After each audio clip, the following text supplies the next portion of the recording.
नमस्कार मित्रों, स्वागत है मेरे YouTube चैनल में। मैं आज आपको जीवन की सच्चाई से रूबरू कराती कहानी स्वाति के बारे में बताऊंगा। इस कहानी सुनने से पहले मेरी चैनल को लाइक, शेयर और सब्सक्राइब कर लीजिए और कमेंट बॉक्स में जय श्री राम, जय हनुमान और जय सीताराम अवश्य लिखिए। जीवन की सच्चाई से रूबरू कराती कहानी स्वाति। आखिर दोष क्या है मेरा? यही कि मैं एक लड़की हूँ, या सिर्फ इस घर में जन्म लेना ही? या एक लड़की का जन्म तो होता है दो इंसानों से ही, लेकिन उसे उसके माँ बाप नहीं मिलते। एक लड़की को भगवान कांधा तो देता है दूसरों के सर रखने के लिए, लेकिन उसके आंसू पोंछने के लिए कोई हाथ क्यों नहीं देते? काश कभी तो मेरे किसी सवाल के जवाब मिल जाते। शायद जिंदगी का होश मैंने बाद में संभाला, पहले ये सवाल मुझसे ही मिलते रहे। एक आईना था जो आंगन में टंगा था, जिससे मैं घंटों बातें करती थी, जिसे मेरी लाल आंखें बिल्कुल नहीं भाती थी। एक रोज मैं उससे भी आंखें चुराने लगी। रात में तारों से बातें करने लगी। अब घंटों बातें करती हूँ, कभी कभी सारी बातें करती हूँ। मैं कौन हूँ, क्यों भगवान ने इस धरा पर भेज दिया है? नाम भी तो मेरे जन्मदाताओं से नहीं मिला। जिसके मन को लुभा गई उसने ही एक नाम दे दिया, और अब मुझे जब स्वाति कहकर बुलाते हैं, हाँ यही मेरा नाम है, स्वाति। एक सांस में कितनी ही बातें एक साथ कह गई स्वाति, जैसे कोई गुब्बार था दिल में उसके जो फूटने को बेकरार था। बस सुने भर की ही देर थी। उसके हंसते चेहरे के पीछे कोई दर्द भी छुपा हो सकता, कभी सोचा नहीं था। दिल में उसके जो फूटने को बेकरार था, बस सुने भर की ही देर थी। उसके हंसते चेहरे के पीछे कोई दर्द भी छुपा हो सकता, कभी सोचा नहीं था।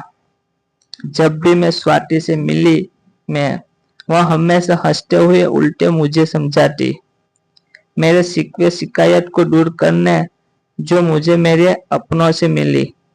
हमेशा एक सकारात्मक दृष्टिकोण से समझने और भूल जाने को कहती।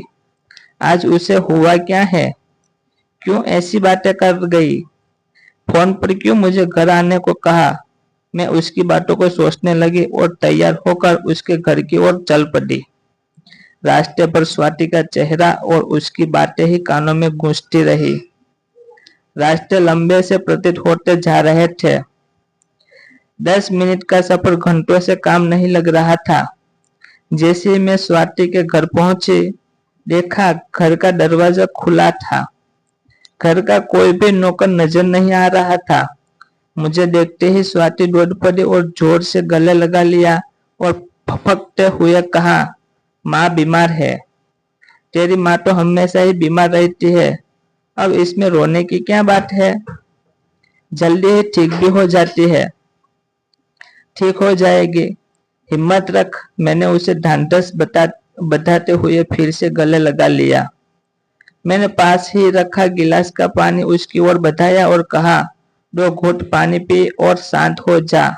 माँ बीमार है, बात बस इतनी सी ही तो है जो तुझे इतना नहीं रुला सकते। बात क्या है, सच सच बता। मैं तेरी बचपन की सहेली हूँ, इतना तो समझती ही हूँ। क्या बात है, मुझे यहाँ क्यों बुलाया है? तुझे तो मालूम है घर वालों ने मुझसे नाता तोड़ रखा है, लेकिन मैं माँ को देखने जाना चाहती हूँ। पर कैसे? हिचकियां लेते हुए स्वाति ने मुझे बताया। फिर सोचती हूँ, क्या मैं जितनी आतुर हूँ उन्हें मिलने देखने के लिए, क्या मैं उनकी ऐसी औलाद हूँ जिसको देखने से उनके आंखों में ठंडक उतर आई? मैं उनकी बेटा नहीं, मैं तो उनकी कोख से जन्मी लड़की हूँ, जिसके जन्म लेने के बाद से मरने का इंतजार रहा। ईश्वर ने भी मुझे अनोखा चिन्ह जो मेरी कलाई पर देकर इस धरती पर भेजा है। क्यों बनाया ये अनोखा चिन्ह, जिसे दिखा दिखा कर लोगों से मेरे मरने की अवधि पूछती थी? वास्तव में क्या माँ ऐसी ही होती है, जो अपने अंश को अपने ही दूध से वंचित रखे? घर में दादी न होती तो ही अच्छा था। किसी गोद में मैं महफूज तो न रहती, मैं अपनी माँ की इच्छा तो पूरी कर ही देती।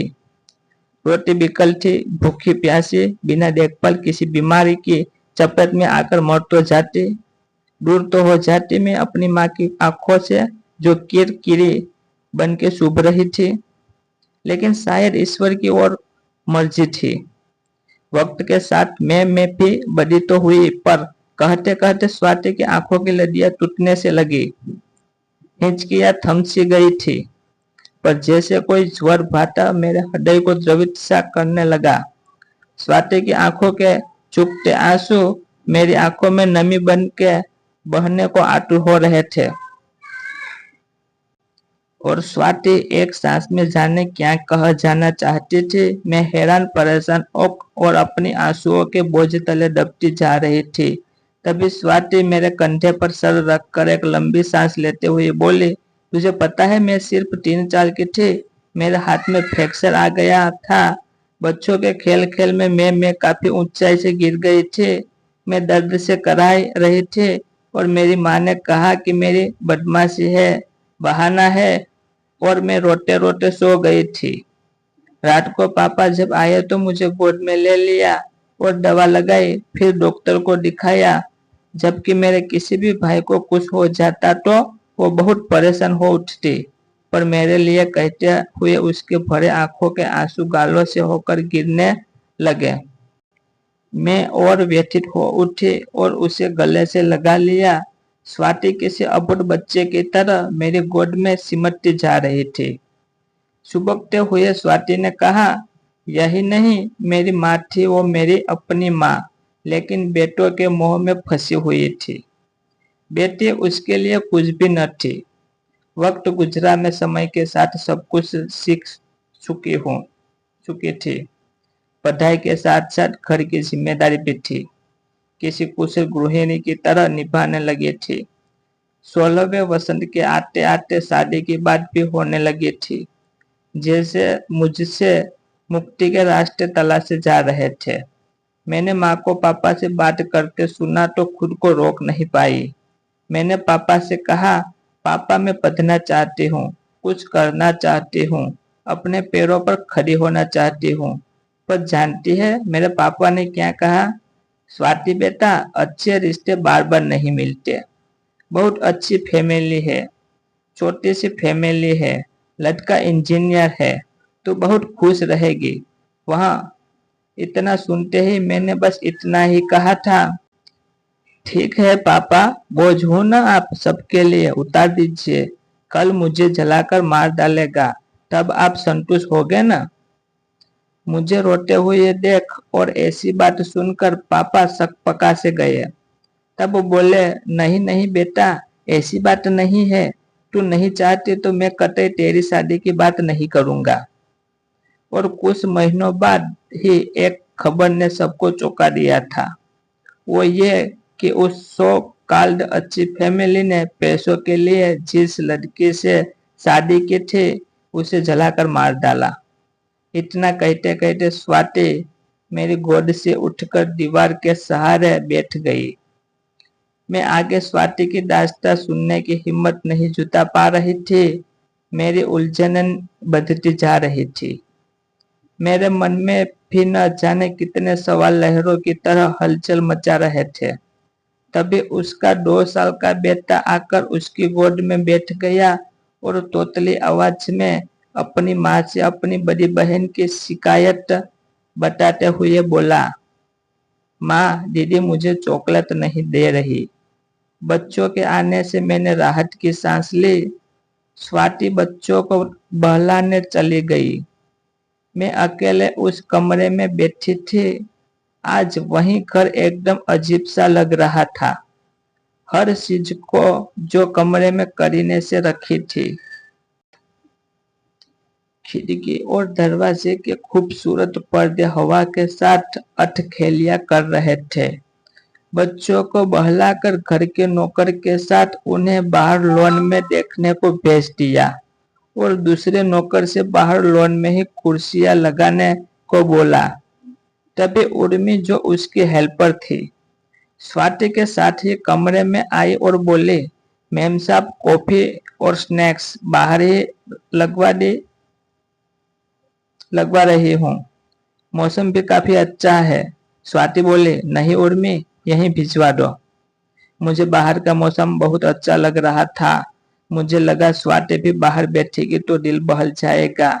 स्वाति बाहर लॉन में ही बैठते हैं ना, और बच्चे भी तो है वहां, मैंने कहा। स्वाति मुझे मना न कर सकी और उर्मी की ओर देखकर, ठीक है बाहर ही लगवा दो।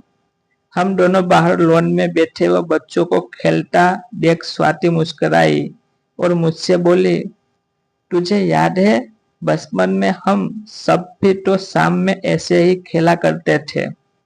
मैंने भी सर हिलाकर उसकी बातों को स्वीकृति दी और फिर स्वाति अपनी वही पुरानी बातों में उलझ गई और कहने लगी, जब हम सारे भाई बहन खेलने के बाद घर में जाते तो जोरों की भूख लगी रहती थी। हम खूब हल्ला मचाते, भूख लगी है, भूख लगी है। तब माँ को मेरे भाई की चिंता ज्यादा सताती थी। माँ मुझे ही कहती, पहले भाई को सर्व करो फिर तुम खाओ। कभी कभी तो भाई को भूख भी नहीं होती थी। माँ उसे जबरदस्ती खिलाती। छोड़ देना स्वाति, क्यों बीती बातों को लेकर बैठी है। जो बीत गए उसे क्या सोचना। स्वाति की आंखों से दो बूंद गिर पड़े और होठों पर हल्की सी मुस्कान, नहीं आज मुझे कह लेने दे। ये सारी बातें अब नासुर बनती जा रही थी। मुझे बैडमिंटन खेलने का बहुत शौक था। तुझे तो याद ही होगा, जब शाम को मैं खेलने आती थी तो माँ की हिदायत के साथ कि मैं कोई नखरे तेरे नहीं उठाऊंगी, डिनर भी तुझे ही बनाने हैं। और मैं भी मुस्कुराकर कहती, कोई बात नहीं माँ, मैं सब कर दूंगी और तुमसे बहुत अच्छा करूंगी और टाइम से भी कर दूंगी। कहते हुए घर से निकल आती थी।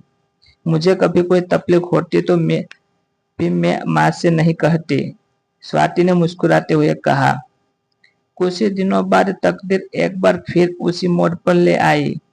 मेरा एक एक्सीडेंट हो गया और मुझे कभी चोटें आई। उन दिनों पापा की पोस्टिंग बुलंदशहर में थी। शाम को जब फोन आया तो फोन हमारे घर के कुछ ही दिनों बाद तकदीर एक बार फिर उसी मोड़ पर ले आई। मेरा एक एक्सीडेंट हो गया और मुझे कभी चोटें आई। उन दिनों पापा की पोस्टिंग बुलंदशहर में थी। शाम को जब फोन आया तो फोन हमारे घर के नौकर ने ही उठाया। उसने तुरंत सारी बात कह दी कि गुड़िया को बहुत चोटें आई है। पापा सुनते ही बिना सोचे समझे, बिना किसी लीव ऑर्डर के देर रात तक घर आ गए और सबसे पहले मेरे कमरे में आए। मुझे सोते हुए देखकर माँ से पूछा, डॉक्टर को दिखाया? बिना किसी जवाब को सुने मेरे सर पर हाथ रखा और पूछा, बेटा तू ठीक तो है ना? मैं पापा को अपने पास देखकर असंभित हुई। आप इतनी रात को, और आपको कैसे पता कि मेरी बात को वहीं रोकते हुए पापा बोले, मैं मीटिंग से बाहर निकला था तभी फोन किया था। यहाँ तो रामलाल ने मुझे बताया। मैंने तुरंत अपने सीनियर को बताया। उन्होंने हाँ कर दिया और मैं चला आया अपनी बेटी से मिलने। ऐसा करते हैं, कल साथ साथ चलते हैं। मैं तुझे वाहन डॉक्टर को दिखा दूंगा और तुझे थोड़ा चेंज भी मिल जाएगा। मैं भी खुशी खुशी पापा के साथ जाने को तैयार हो गई। मुस्कुराते हुए स्वाति ने कहा, अगली सुबह एक अजीब सा एहसास लेकर आई थी। मैंने फटाफट पैकिंग की और अपनी कॉफी झट से खत्म करके पापा से बोली, पापा मैं तैयार हो गई और अब चले नहीं बेटा, तेरा छोटा भाई भी साथ चलेगा। तुम्हारी माँ कह रही है कि उसे भी साथ लेते जाइए। पापा ने मुझसे कहा। हम घर से सुबह 6 बजे निकल गए। जिंदगी भी आज शायद किसी और करवट का इंतजार कर रही थी। हम घर तक पहुंचने ही वाले थे और पापा की ऑफिशियल कार मिल गई तो पापा उसे ऑफिस जाने के लिए बैठ गए। हम कुछ दूर बढ़े ही थे कि हमारी कार को एक ट्रक ने बुरी तरह टक्कर मार दी और रास्ते में मौत से मुलाकात होते होते रह गई और जिंदगी भर के लिए चोट तन और मन दोनों पर दे गई। भीड़ में मुझे पापा की तलाशती नजरें, मुझे खो देने का दर्द उनकी आंखों में साफ झलक रहा था। हम गाड़ी में बुरी तरह फंस गए थे। हमें गाड़ी का दरवाजा काटकर बाहर निकाला गया। मुझे देखकर उनकी आंखों को तसल्ली हुई और हमें तुरंत ऑफिस की गाड़ी से हॉस्पिटल पहुंचाया गया। इधर पापा अपनी कानूनी कार्यवाही में लग गए क्योंकि हमारी गाड़ी के चालक उसी समय दुनिया छोड़ गए चुके थे। देर रात तक जब फुर्सत पाकर पापा घर आए तो उनके बहुत ही अच्छे और पारिवारिक मित्र जो वहीं एडीएम के पोस्ट पर कार्यरत थे, हॉस्पिटल से ही हमारे साथ हो लिए थे। उनसे चलाकर वापस सब साथ घर लौट आए। माँ ने हम सबको अचानक देखा तो घबरा गई और वजह बताने पर उनकी नजरें मुझ पर टिक गई और उनकी आंखों से अश्रुधारा फूट पड़ी। आज मुझे अपने दूसरे जन्म का एहसास हो रहा था, जिसमें माँ पापा दोनों का प्यार था। दोनों की आंखों में मुझे खोने के खौफ के बाद का पाने का सुखद एहसास था। अचानक मैं मेरी महत्वपूर्ण की अनुभूति से भर उठी थी। जिंदगी एकदम नई लगने लगी थी। अब हर तरफ मैं ही थी। आज सब कुछ बदला बदला सा लग रहा था। सारी बात कह दी कि गुड़िया को बहुत चोटें आई है। पापा सुनते ही बिना सोचे समझे, बिना किसी लीव ऑर्डर के देर रात घर आ गए और सबसे पहले मेरे कमरे में आए। मुझे सोते हुए देखकर माँ से पूछा, डॉक्टर को दिखाया? बिना किसी जवाब को सुने मेरे सर पर हाथ रखा और पूछा, बेटा तू ठीक तो हो न, है ना? मैं पापा को अपने पास देखकर असंभित हुई। आप इतनी रात को, और आपको कैसे पता कि मेरी बात को वहीं रोकते हुए पापा बोले, मैं मीटिंग से बाहर निकला था तभी फोन किया था। यह तो रामलाल ने मुझे बताया। मैंने तुरंत अपने सीनियर को बताया। उन्होंने हाँ कर दिया और मैं चला आया अपनी बेटी से मिलने। ऐसा करते हैं, कल साथ साथ चलते हैं। मैं तुझे वाहन डॉक्टर को दिखा दूंगा और तुझे थोड़ा चेंज भी मिल जाएगा। मैं भी खुशी खुशी पापा के साथ जाने को तैयार हो गई। मुस्कुराते हुए स्वाति ने कहा, अगली सुबह एक अजीब सा एहसास लेकर आई थी। मैंने फटाफट पैकिंग की और अपनी कॉफी झट से खत्म करके पापा से बोली, पापा मैं तैयार हो गई और अब चले? नहीं बेटा, तेरा छोटा भाई भी साथ चलेगा। तुम्हारी माँ कह रही है कि उसे भी साथ ले जाइए, पापा ने मुझसे कहा। हम घर से सुबह 6 बजे निकल गए। जिंदगी भी आज शायद किसी और करवट का इंतजार कर रही थी। हम घर तक पहुंचने ही वाले थे और पापा की ऑफिशियल कार मिल गई तो पापा उससे ऑफिस जाने के लिए बैठ गए। हम कुछ दूर बढ़े ही थे कि हमारी कार को एक ट्रक ने बुरी तरह टक्कर मार दी और रास्ते में ही मौत से मुलाकात होते होते रह गई और जिंदगी भर के लिए चोट तन और मन दोनों पर दे गई। भीड़ में मुझे पापा की तलाशती नजरें, मुझे खो देने का दर्द उनकी आंखों में साफ झलक रहा था। हम गाड़ी में बुरी तरह फंस गए थे। हमें गाड़ी का दरवाजा काटकर बाहर निकाला गया। मुझे देखकर उनकी आंखों को तसल्ली हुई और हमें तुरंत ऑफिस की गाड़ी से हॉस्पिटल पहुंचाया गया। इधर पापा अपनी कानूनी कार्यवाही में लग गई क्योंकि हमारी गाड़ी के चालक उसी समय दुनिया छोड़ चुके थे। देर रात तक जब फुर्सत पाकर पापा घर आए तो उनके बहुत ही अच्छे और पारिवारिक मित्र जो वहीं एडीएम के पोस्ट कार्य पर कार्यरत थे, हॉस्पिटल से ही हमारे साथ हो लिए थे। उनसे सलाह कर वापस सब साथ घर लौट आए।